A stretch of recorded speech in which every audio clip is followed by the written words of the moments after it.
Hi, my name is Mark Dixon, and this is my presentation for Comms 680 with Dr. K.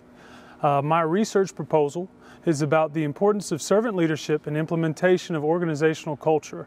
It's basically a guide to being a successful servant. So what is all this about? Well, we'll begin with Robert Greenleaf's servant leadership theory. We'll go into Griffin and Moorhead's implementation of organizational culture. We'll talk a little bit about Cheryl Bachelder, the CEO of Popeyes, and we're going to dive into the world of servant leadership and discipline. That's what the proposal is about, servant leadership and discipline. So let's start with the basics. Servant leadership. Servant leadership was developed by a man named Robert Greenleaf. Robert Greenleaf had a professor that one day told them that the world is basically only for itself. And Greenleaf didn't believe that. He believed that people would be more successful if they put others first. And he came to this idea by reading a book called Journey to the East it was written in 1932. And in this book, there's a servant named Leo. And Leo is taking these travelers on a journey. Well, Leo cooks, he does all the packing, he does everything for these people. They're the wealthy, he's their servant. Well, all of a sudden Leo's gone and all the people go into a panic. They have no idea what to do. And so this struck a chord with Greenleaf. He realized that the most important person, the true leader of that group, was Leo. So he decided that he would take it a step further and develop a theory about it. He worked with a man named Larry Spears for a few years. Spears did a lot of research on what Greenleaf had written. Greenleaf had written about servant leadership theory. And what Spears did was he took all the characteristics and ideas of servant leadership theory and he came up with 10 specific characteristics that identify a servant leader. Listening, empathy, healing, awareness, persuasion, conceptualization, foresight, stewardship, commitment to the growth of people, and building community. I've bolded awareness for one reason. It's the only characteristic that's described by the Bible. He uses an example from the Bible, and what happened were the Pharisees found a woman committing adultery, and they brought her to Jesus and said, "This woman has committed adultery. The law says to stone her. What say you?" Now Jesus, being aware of the situation, he took a step back and he started drawing in the sand, and when he did such, he came with the perfect answer. He who is without sin may cast the first stone. And so that is so amazing to me. That's why I chose awareness to really discuss, because it is so important to understand that if Jesus answers this question wrong, they put him on trial. But he answered with the perfect answer, and not just because he's the perfect being, but because he had awareness of the situation. And as a servant leader, you have to have awareness of the situation you've come into or the situation that's come upon you so that you can also have that perfect answer. And that's what servant leadership is about. Now we take servant leadership and we talk about implementing it into a culture. Well, Ed Sheen defined organizational culture as the pattern of basic assumptions that a given group has invented, discovered, or developed in learning to cope with its problems of external adaptation and internal integration, and that have worked well enough to be considered valid and therefore to be taught to new members as the correct way to perceive, think, and feel in those certain problems. So we take organizational culture. It is how people think, feel, and perceive situations within the organization that they're a part of.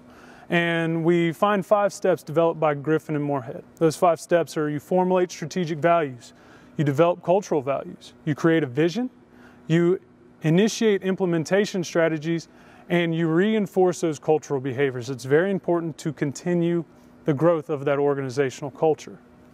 Taking it a step further, we analyzed Cheryl Bachelder. Cheryl Bachelder took over Popeyes in 2008 as the CEO. And what she did was she got a group of a team together, and they talked about all the different ways that they had been wronged as workers and as employees. They said they didn't want to do that. So someone came across servant leadership written by Robert Greenleaf.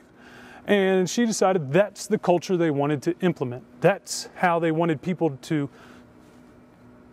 respond to situations.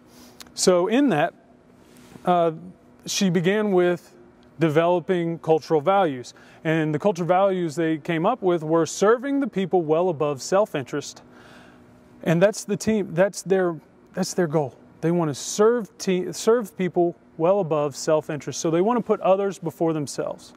And that's what Robert Greenleaf wanted. He wants people to worry about serving others first.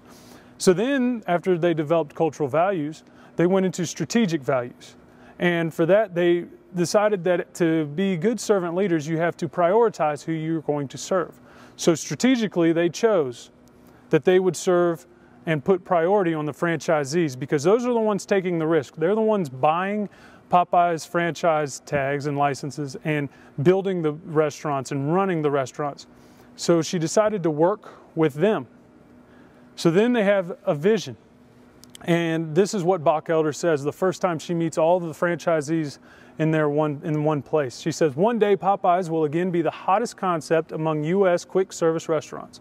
We'll have average unit volumes of 1.2 million. We'll have quick drive-thrus that delight our guests.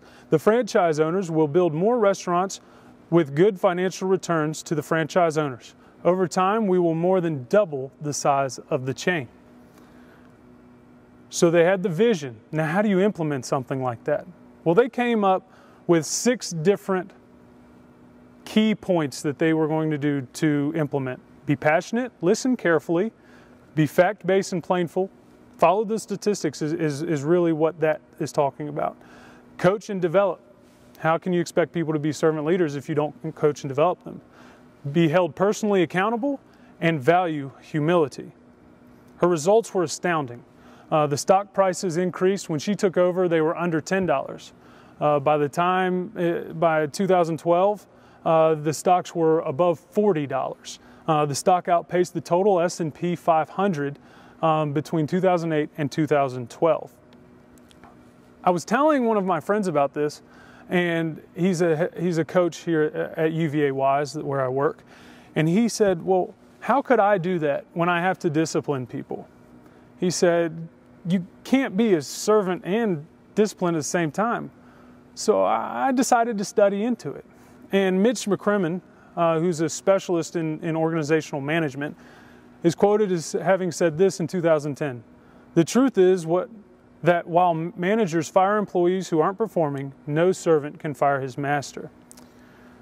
Au contraire, Mr. McCrimmon. Robert Greenleaf says that you can refuse the action of a person, but not the person. And that doesn't mean that you can't fire someone.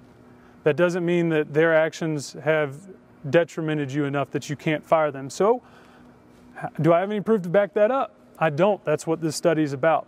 So let me define discipline for you. Oxford University Press defines it as the practice of training people to obey rules or a code of behavior using punishment to correct disobedience. So my research questions are as follows. The central question is, do servant leaders use discipline? And that's kind of what I got from my friend and what Mitch McCrimmon says. They can't. So I developed this as my central question for study. My sub-questions: how does a servant leader determine it's the time to take disciplinary action towards those they lead? How do servant leaders choose to implement the disciplinary action? And is it effective? So this is going to be an ethnographic study, a qualitative approach, and it's going to develop a pattern of disciplinary action between servant leaders. That's what this study is designed to do. Through the ethnographic design, it will allow the observations of actions by individuals and allows data collection in a natural environment. So I will be able to observe, I will be able to interview face-to-face, and I will be able to put together a collection of detailed journals in order to code and develop a structure for discipline. My procedures: servant leaders are measured through observation in Southwest Virginia. That's where I'm currently located. So Southwest Virginia, it'll be 3 phases, measuring servant leaders. In order to do that, I use my previous knowledge and a checklist developed by Barbuto and Wheeler in 2002 that lists the 10 characteristics and their descriptions. And I will observe different leaders that I have an idea are servant leaders. If they have 7 of those 10 characteristics, then they will be classified as a servant leader. This will take me into phase 2. Once I have my group, as many as I can possibly get, if they consent to being interviewed, I will have a face-to-face interview. And their responses to these questions will develop a framework for me to define discipline in servant leadership and put to rest those questions of, do servant leaders discipline? Are they taken advantage of because they don't, or do they prevent that because they do? So the questions are then listed.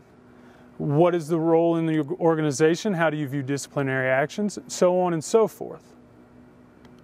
That leads me to phase 3. After I collect all of this data, I intend to code, as I said earlier, and develop the structure of discipline from what these people say. What situations is this disciplinary action used?